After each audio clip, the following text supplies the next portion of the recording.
last regular quiz of the year, Unit 7 quiz preview. We're going to hit up on all the different types of probability, bless you, plus some of our discussions with experiments, surveys, observational studies. So we'll start with some probability. Number 1, Kate is randomly choosing a date in the month of August. Okay, not a date, but a date as in a day of the month. What is the probability that she chooses a 2-digit number or a prime number? Okay, a couple of things we'd have to know at this point. First, how many days are in the month of August? 31. Okay. Then, we also have to think for a moment about how many 2-digit numbers there would be. Now, we can do this pretty quick. The non-2-digit numbers would be 1, 2, 3, 4, 5, 6, 7, 8, 9. There's 9 of them, which means there would be 22 days that are 2 digits. That's pretty easy to deal with. And then we come back to one of our favorites, prime numbers. So we start thinking about this again, and we're like, okay, we determined before that 1's not a prime number, but 2 is, 3 is, and if we're going along here like, wait a minute, what's a prime number again? It's a number where only 1 and the number divide in nicely. So like for instance, 4, 2 can go into 4, so that doesn't count.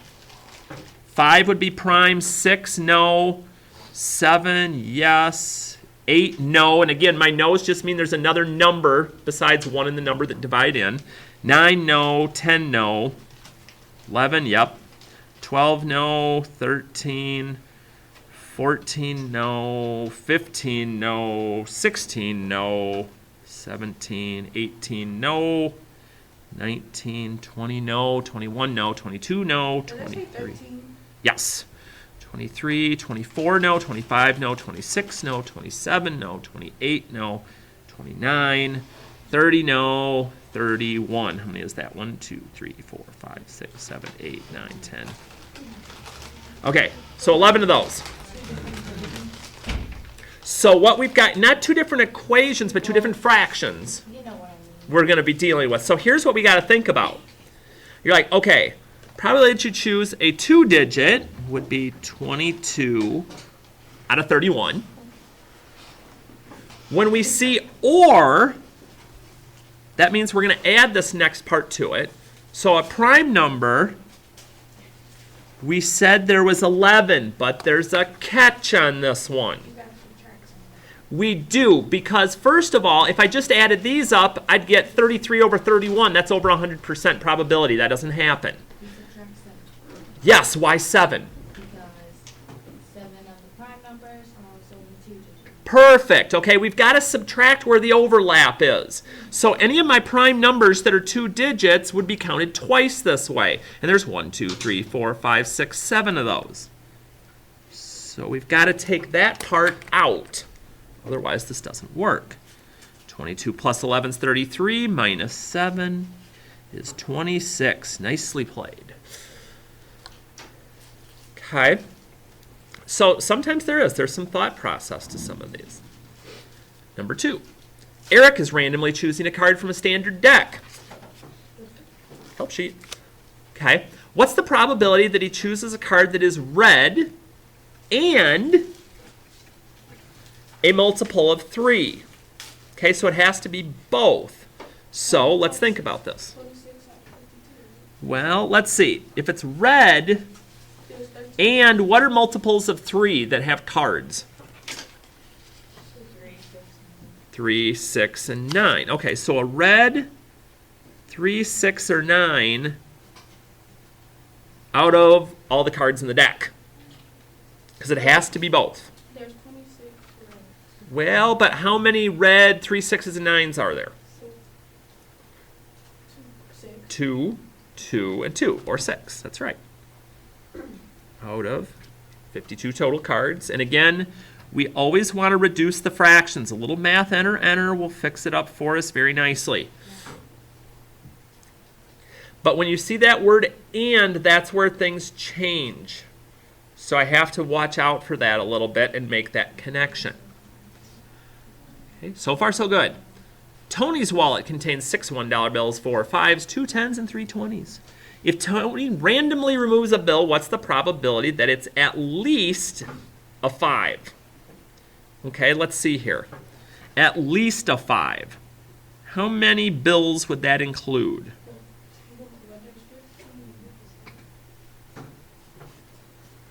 I agree, there's 15 total bills. I'm with you. 4 out of 15. So, Oh wait, and then you'd also would you also one. include the ones too? You forgot the ones. in the 15 total, What is it, 10 out of 15? this is my total. If it's at least a 5, you include your 5s, your 10s, and your 20s. So 9 out of 15? So 9 out of 15. Because any bill that's at least, which includes the 5s, on up, and then out of my total, which would have to include the 1s as well. And we reduce that. So again, I've got to read in a little bit to what's going on here. But again, nothing too bad so far. I keep peeking at the clock. Carter is handing out Valentine's Day cards to his friends. He has 8 Batman, 12 Superman, and 5 Captain America cards in a bag. Okay, first, how many total cards do we have? 25. Okay, so we got 25 total. What's the probability the first 2 he chooses are both Batman? Okay, so 8 out of 25. Now, once he pulls that one Batman card out and has it, nice, 7 out of 24. And again, I would just multiply across. So 56 out of 600. And again, a little math. You have to multiply. Enter action. Because again, when we're doing multiple events, we multiply the probabilities together. Okay?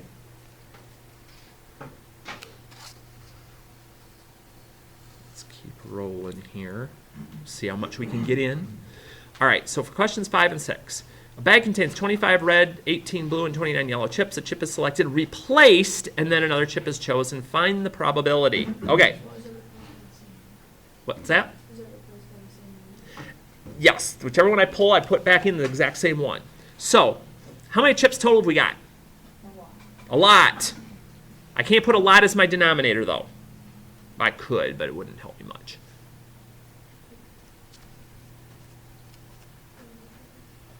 Okay, so we've got 72 total that we're working with. So what's my probability of getting a blue one?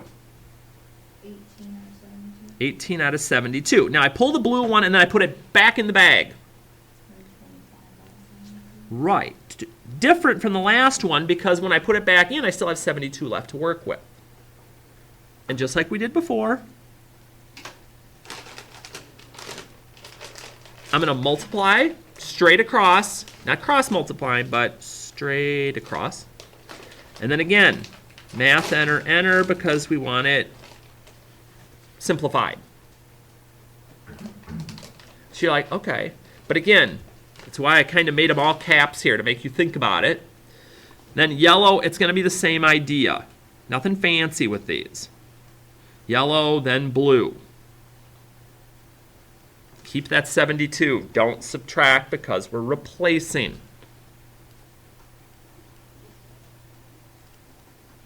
Wait, you're not replacing with the same one?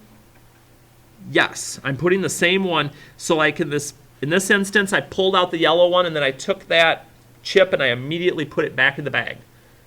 So it's like I'm starting all over again. So the only thing that's changing is the number that's on top depending on what color I'm going to pull out. That's how I figure out what that number on top is going to end up being for each of these. Nice. Okay. Yeah, I just noticed that. Yeah, for questions 7 and 8, a box of pizza contains 3 cheese slicks, which is supposed to be 3 cheese slices, 9 pepperoni slices, and 5 supreme slices. Mark randomly chooses a slice, eats it, in other words, it's not going back into the box anytime soon, and then chooses another. Find the probability. Okay, how many slices do we have in total? 15. All right, so we left off. We had 15 total slices to play with here. So What's my problem going to look like for number 7 if I want a cheese slice then a supreme? 3 over 15, Okay, which would be 1/5. that's true. Then what about the supreme slice? How many is it? Oh, 5 over 15. 5/14. Oh, 5 over 5 over 14. We don't want to ponder the idea of that cheese slice being eaten and then ending up back in the box, please. So, multiply that out. Math, enter, reduce, whatever you got to do to get there. And then we kind of take a peek at that. Now again, we notice here that my denominator is decreasing because as we eat a slice, it's not available for choice anymore. So let's see if we catch on to this for sure with number 8. So 2 pepperonis in a row. What would that look like? 7 out of 14. 7 out of 14. 7 out of 15 and 6 out of 14. 6 out of 14. Because once I eat one of the pepperonis, that's one less that I have to choose from when I go back into the box again. So little things. It's about the details, people. It's about the details. Especially on a quiz on probability. It's that little thing that's going to make or break you on each of these questions. So far so good. So far so good.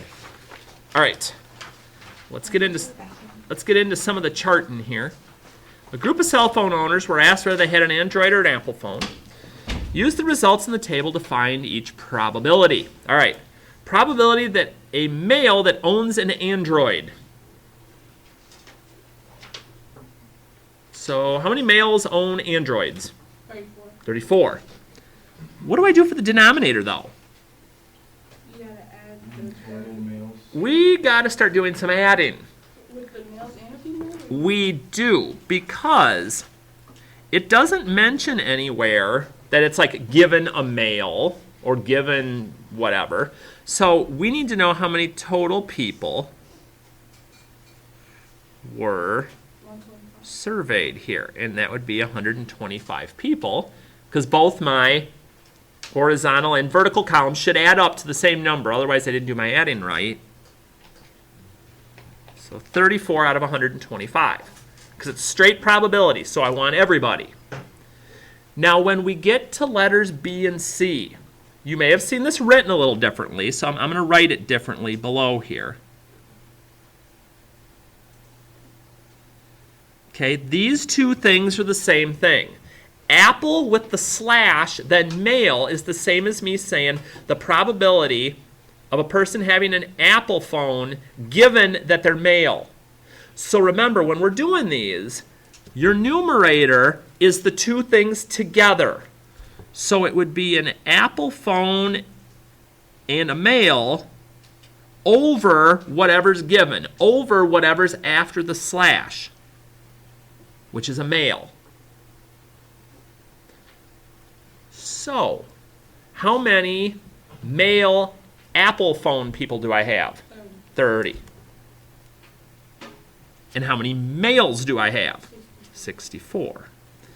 And then I reduce that fraction down. So you can see where I'm heading here. Okay, bless you. But just remember, together on top, second part after the slash, after the given, goes in the bottom. So if we do that same thing in letter C, what am I going to be dealing with up in my numerator? Female Android. Female Android users, which, how many of them are there? 19. 19. Over 16. Nice. Well, is it female afterwards? No. How many Android users do I have? 53. Okay, so we had female Android over Android. Whatever's after the slash, whatever's after the given is what goes on the bottom. So I gotta watch out for that some. Another thing that we've done, that we've taken a peek at, is joint relative and marginal relative frequencies. Now again, what that means is we're going to have a second chart where it's all the decimal values of what the probability would be. So to get that, I need to add all my rows and columns with my silver and bronze because I need totals for everything. So if I add up my US and my china metals, if I add up how many gold, how many silver, how many bronze, no matter if I add horizontally here with the 103 and the 88, or vertically with the 84, 56, and 51, I should get the same answer, which is there's 191 total metals involved here. And of course, I'm going to use that for a lot of my fractions. So for this part over here, though, what I'm going to do is I'm going to be finding the fractional values. So let me pull up the calculator for this. So for instance, when I'm trying to figure out the decimal for US gold, I take how many US golds there are, and I divide by the total. And typically on these, we go to 3 decimal places. So in this case, that would be 0.241. And I just work my way through the chart, doing that same thing on all of these. So 0.147. We don't have a problem like this on this. I mean, on the quiz. I'll ask the question, is it on the review? Oh my god. Now, could I make one that's smaller? Maybe. Yeah. You can make it a little bit easier. Just a little bit. Well, because all we're really doing here, as we're doing these, let me slide this over a bit. Again, there's a lot of work to figuring out statistical info on things. She's like, you're not kidding. So as we fill these in, what we're hoping when we get to the end, and again, we're doing some rounding, so this may not be absolutely positively perfect. But as we look at these guys, let's see here.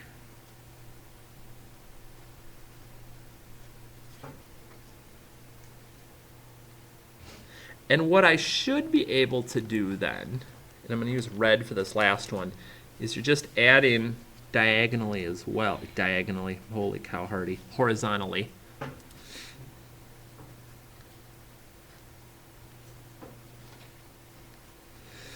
Now, typically, because some of you will see this at the end, you're going to be like, ah! It's going to be because of a rounding issue. What should happen is when I add both horizontally and vertically, I should get 1 in the corner because this is a probability thing. But again, well, if I round to the nearest tenth, I would. But don't freak out if it's slightly off in something like this, because if I just look at those, you're like, ah, no worries. Again, if we went to like 4 or 5 decimal points, we'd be spot on, but we're not worried. So when we get down to here, that's all we got to do for that. So if a metal from those above is randomly selected, find each probability. So I'm back over using this to do my fractions. Okay, probability of the U.S. bronze medal. So find my U.S. bronze.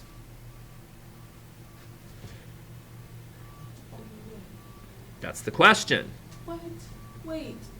Hold on. How many total metals are there? A bronze? 51. How many total metals are there? 191. 191. Okay, because it doesn't say given, it doesn't say anything else. If you don't see the slash or a given, you're using the total when you're doing your probability on this. Okay, probability of a gold. How many golds are there? 84 over 191. Or, which means plus, silver, 56. And then again, I always check on this. Is there any overlap? Well, no, you can't get a gold and a silver at the same time. That's kind of silly. So we just go ahead and add up our numerators, keep our denominator the same, and this one actually doesn't reduce at all. Okay, but now we start getting the given slash. So now, silver given China. So silver China over China. 56. Silver China, 28, Oh my god, this is confusing. over China total, 88.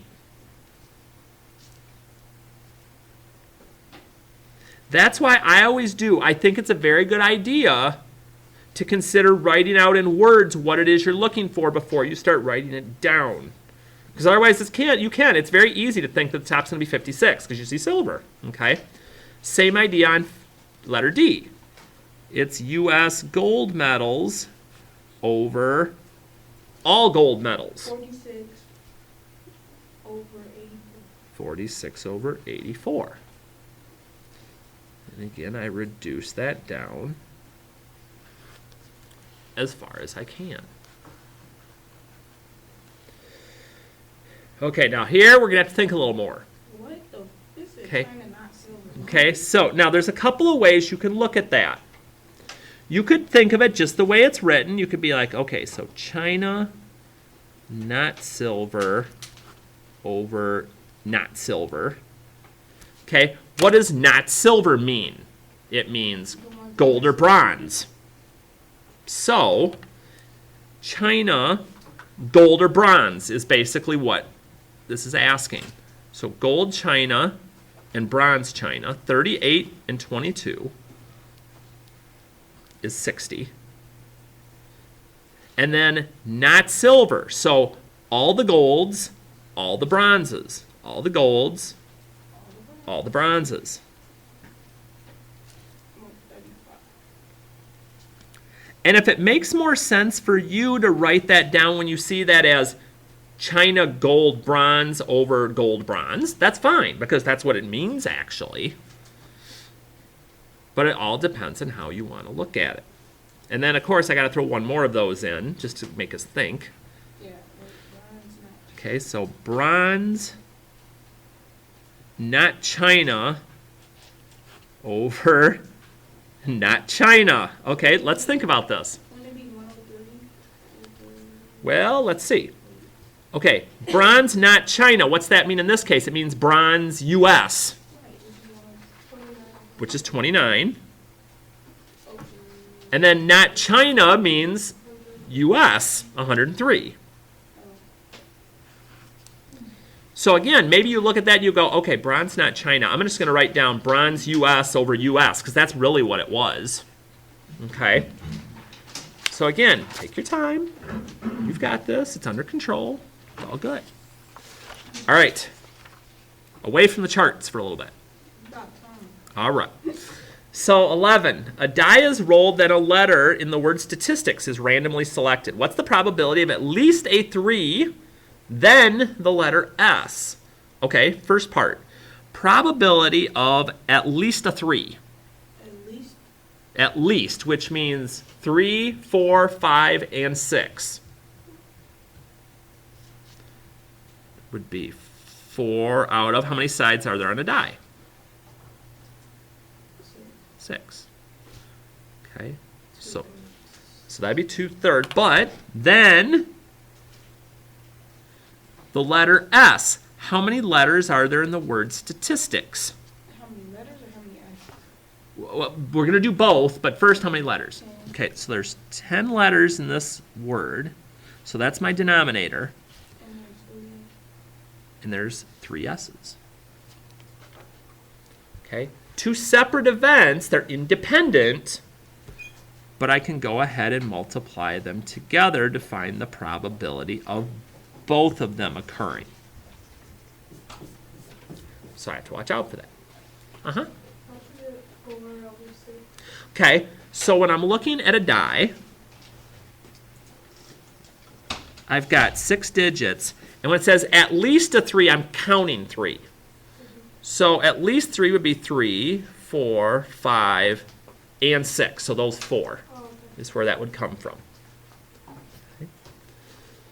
So kind of piggybacking on that, we've got number 12. We got a spinner working here.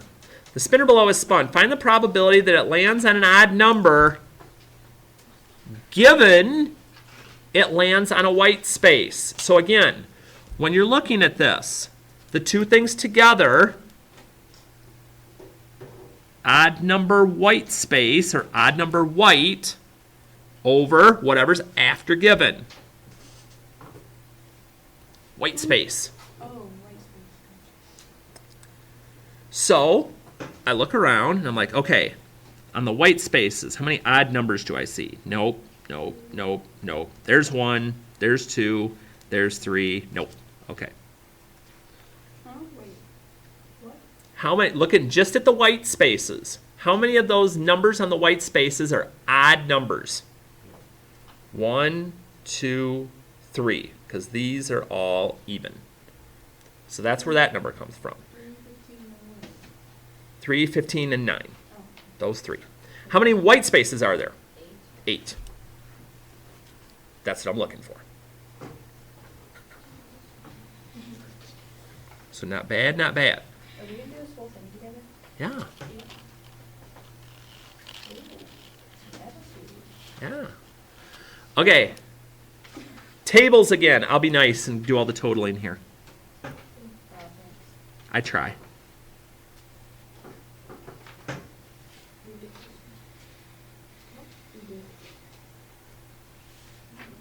Why did I do that? We'll see why in a minute. I didn't get one of my totals made, so let me get that popped up here just a minute. So when we're doing this again, it's always a good idea before you start, anytime you have a table, to go ahead and get your rows and columns added up, just to make sure. I want to check one more thing here quick.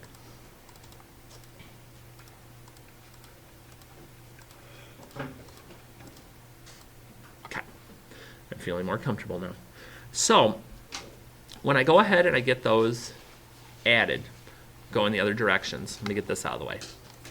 Okay, probability of honor roll given, it's an 11th grader. So 11th honor roll over 11th grader. So let's see. 11th grade honor roll, 76. 11th grader total, okie dokie, thank you, is 200. And we're going to reduce that down as far as we can. So, got that working. And then 14, probability of it being a 9th grader not on the honor roll. So 9th, no, over no. So 9th grader, no, 120. Uh-oh.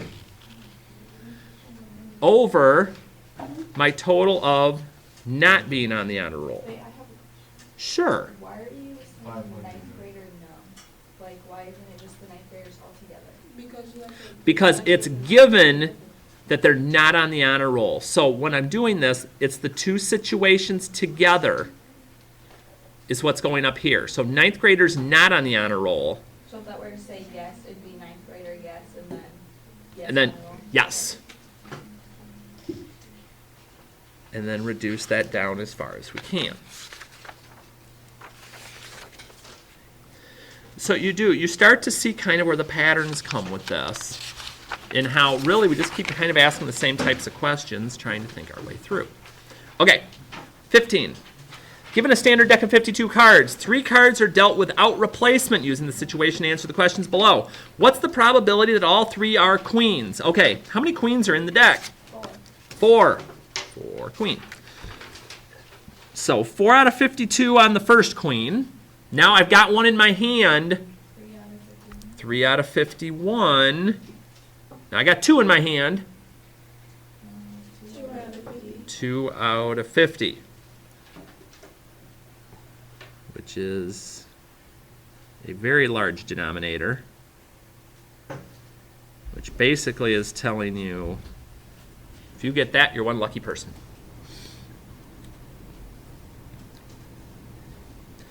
Now, letter B, we actually have to think for a minute. Let the first card be the Queen of Hearts and the second card be the Queen of Diamonds. Is the probability of drawing the 2 cards independent? In other words, does one not have any effect on the other?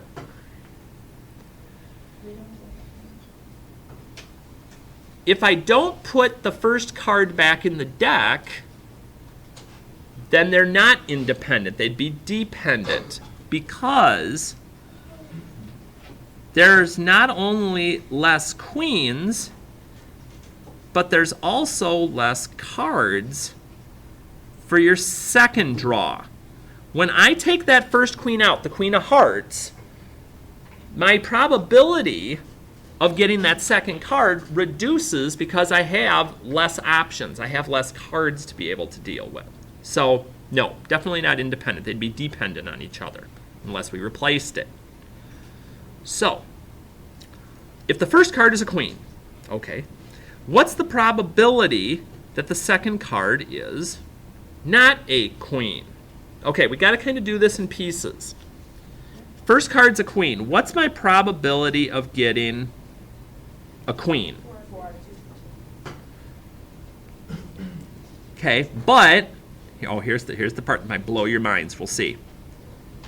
The first card is 1.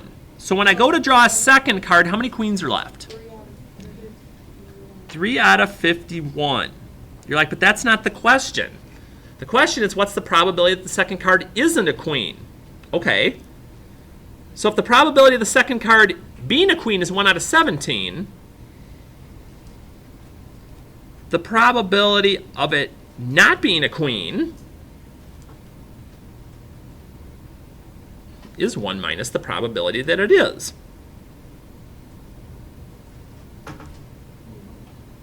Okay? If the probability of it not being is 1 minus the probability that it is, I could look at this and say, okay, what's the probability of me getting a 2, 3, 4, 5, 6, 7, 8, 9, 10, jack, king, or ace? I could do that. That would work. But I have to kind of think about it that way, because otherwise it doesn't work. Okay. If the 2 first cards are queens, what's the probability you'll be dealt a third one? Again, you've got to think this is the third card. If the first 2 are queens, how many queens are left? 2. How many cards are left in the deck? 50.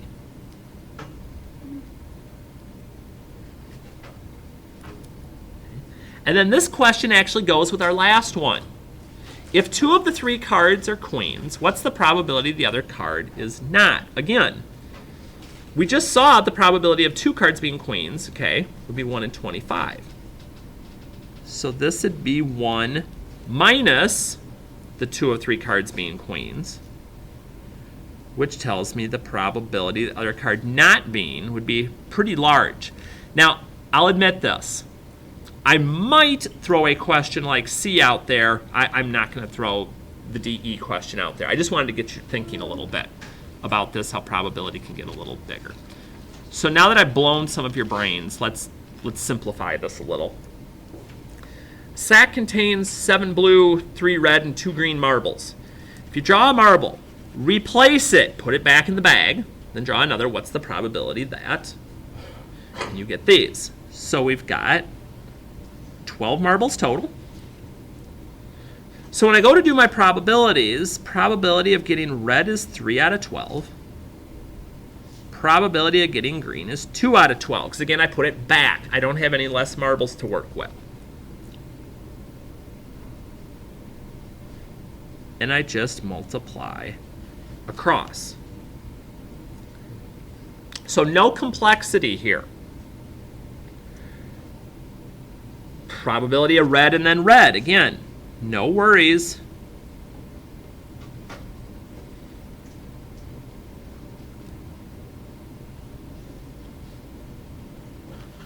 I just multiply the 2 together. It's not like there's going to be one less red one because I'm replacing it. Okay. But again, keywords. Or means we add. Probability of red, which now that we've done it like 3 times already, we know 3 out of 12, plus the probability of blue, 7 out of 12. Keep my denominator. There's no overlap. It's not like you can have red and blue at the same time. And get that set. And And then here comes the craziness one last time. Probability of not blue. 5 out of 12. Because not blue just means you add up the other ones. The 3 red and the 2 green. You get your answer, and you're set, and you're ready to go. Oh, we're coming down the home stretch. Okay, I'm going to do something strange. I'm going to go out of order for a minute because we've been pounding the tables, and I want to make sure we can take our time on some of our sampling methods here. So I'm going to go down to 20 here for just a minute.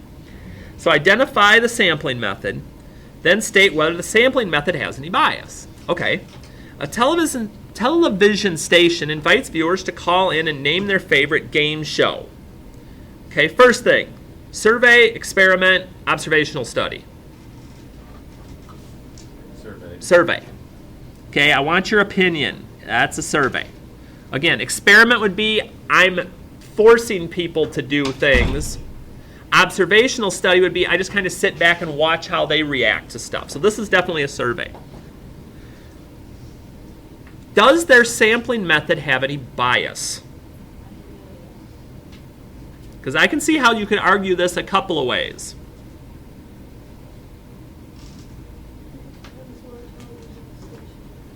Okay, why would it depend on the television station?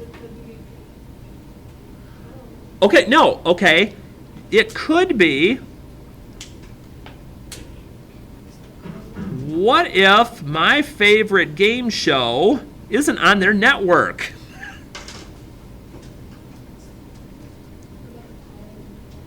Yes, that too. Okay, maybe they're trying to get you to say their favorite game show is something they're showing. Another good idea is, here comes that word call in again. Okay? What if I don't have a phone?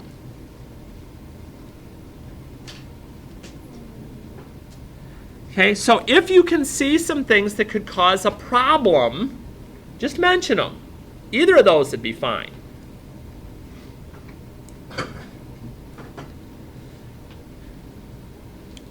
So then, let's see here. 21. School principal gathers an alphabetical list of all the students in her school. Then she selects every 15th student to take a survey about the cafeteria's lunch menu. Taking everyone could be a little bit problematic, but we'll come back to that. What type of... Survey. Slightly obvious, okay. Okay. What if I don't eat the cafeteria food? That's a good point. That's probably the best argument I could say to come up with. Because again, I like the 15th student thing. There's nothing wrong with that, but the whole idea of, yeah, what if I don't eat your stuff? Okay. So the last couple, and then we'll pop back to the front here quick if we get time. If not, we've pounded the tables to death, so I'm not too worried. Okay, a group of television producers plan to survey 10-year-olds to determine their opinion about a cartoon. Describe a sampling method that could be used to gather a biased sample in this situation, and describe a method used to gather an unbiased. Okay, you're trying to get a 10-year-old to give an opinion on a cartoon. If you want them to answer favorably, what could you do to get them to answer favorably? Offer a prize. Ooh, okay.